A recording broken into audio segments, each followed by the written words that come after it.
But this game mattered so much. It mattered so much in the quote-unquote MVP race. Because not that Caitlin's top. Not that Caitlin has any chance of winning MVP. Her lows are low, have been low this year. Thank you for $5. I think Boston doesn't scream because of injury. No, I think she just does it by tactically. It's one of those things now where we have got clearly 2 Indiana Fever players that are going to make the All-W first team. But the whole thing with Indiana is you cannot fall to seed 6. You cannot fall in any way to seed 6. That would be a problem. And Caitlin Clark has had enough moments that I think it's really difficult to, like with Kelsey and Caitlin, it's a weird one because Caitlin's highs are much higher, her lows are much lower, and Kelsey's been more consistent. It tends to be the case when they win, Caitlin plays better, and when they lose, Kelsey Mitchell plays better. And that's the thing where it's like Kelsey's been good in a lot of losses. Caitlin hasn't. I can't remember the last time the Fever lost when Caitlin played well. Like, for 4 quarters. Washington or Atlanta in June. But we have to give credit where credit's due. They both deserve first team. Absolutely, they both deserve it. It is one of those things where there's no doubt about that. And Caitlin against the Liberty, I didn't even think she had a bad game. It's one of those things where it's like, if the Indiana Fever implode, you cannot give 2 of them first team spot over a player like Stewie, for example. If it turns out that, look, they're not, like, the Fever are a lower seed. But if they just get top 5, even if they lose out on 4, I'm okay with them losing out on 4. They're still both going to make it because it's so clear that this supporting cast, I mean, look, they had, until garbage time, the Indiana Fever had 11 bench points. Like, they just don't have the depth to do anything.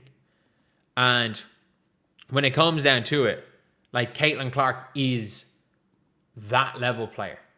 And look, I don't think she's winning the MVP this year. But if you want to say Caitlin Clark is playing like an MVP or playing at an MVP level, to say anything other than that is wrong.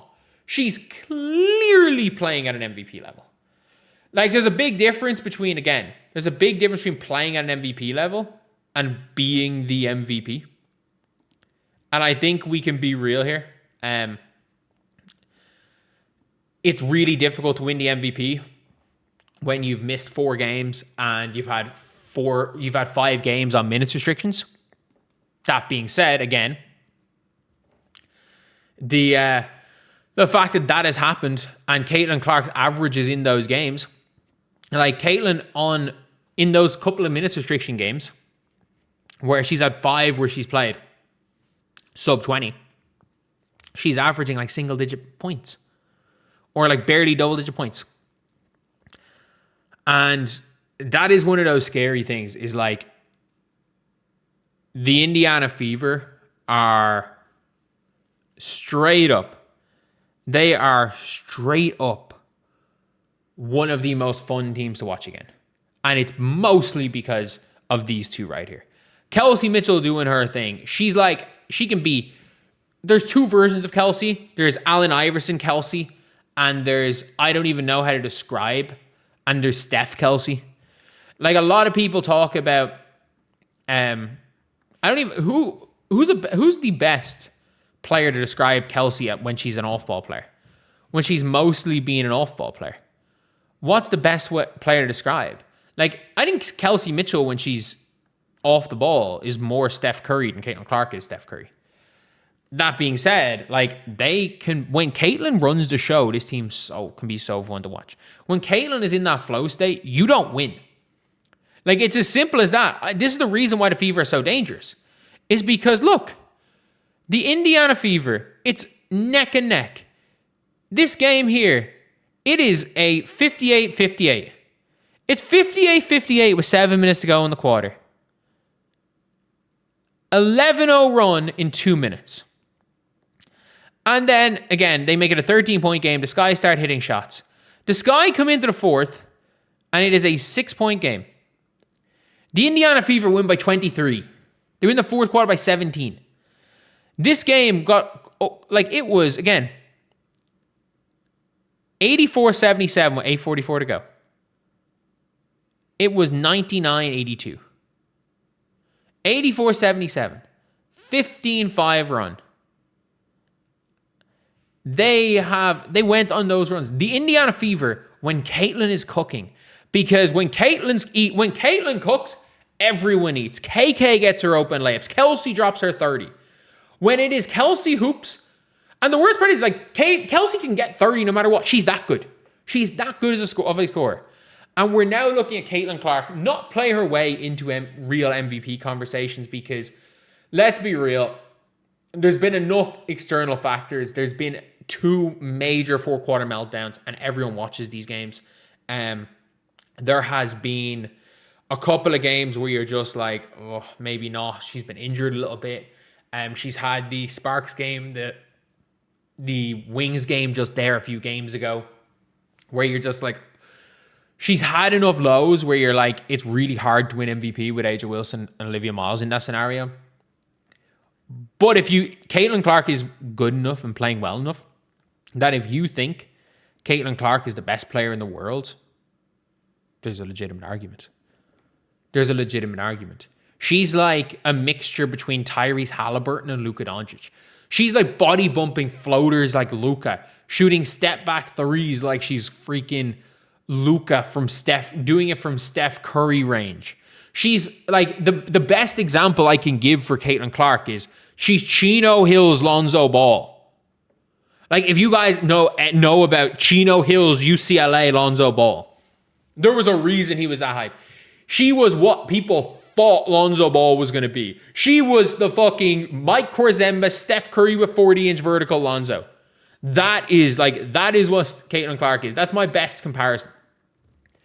And that is, like, if you think, oh, this is this is one of those things where it's like, that's a knock on her. If you guys know how hype Lonzo Ball is, she is, if Lonzo Ball was as good as LeVar Ball said, so I tweeted out, I was like, Caitlin Clark is basically Lonzo Ball, is basically the version of Lonzo Ball that LeVar tried to convince the world.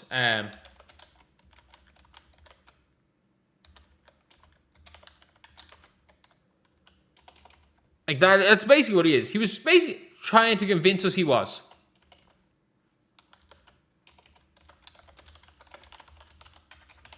And that's basically it. She is what LeVar told us Lonzo was going to be. And I mean it. She's not winning MVP this year. She might not win it next year. She might get Luka out of MVP for her entire career. That doesn't matter. She is an MVP level player. When it comes down to it, that is all we're going to be saying. She is an MVP level player. And there's no way of questioning that. If you are questioning whether or not she's an MVP level player, or she's a top 4 player in the world, or even if you want to say she's clutch time matters, but it's not everything. Yes, she's not been the greatest player in the clutch. Neither is Kelsey Mitchell. This Fever team's been bad in the clutch. Chelsea Gray is not a top 25 player in the league. She's the best player in the league in the clutch. It's not everything. It's not everything.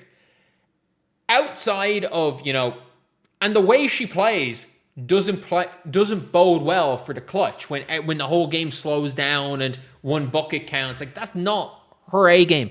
Her A game is the flow of the game, picking up the pace. Like, she might be the best. Like, Caitlin Clark might be the best 36-minute player. She is the best 36-minute player in the league. Like, she is the best freaking player in in the league outside of clutch. But again, clutch matters. So depending on what weight you want to put on that. But like genuinely, she is as good. She is better than people. Like she's as good as advertised.